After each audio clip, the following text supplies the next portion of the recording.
How do I add animations to my videos in CapCut? Now let's jump straight into the process. You can see that I have selected the videos. Now at the top right corner you can see this option of animation. Click on it. Now under animation you can find different options as in, out and combo. You can select any of them. I'm gonna select the animation effect from the combo. You just have to click on it. I'm gonna select this wave slide.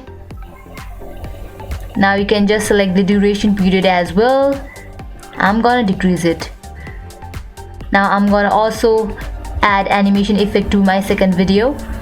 I'm gonna go with this out effect. Rotate out. I'm gonna increase the duration period. And it is done. I'm gonna add some effect in my third video as well.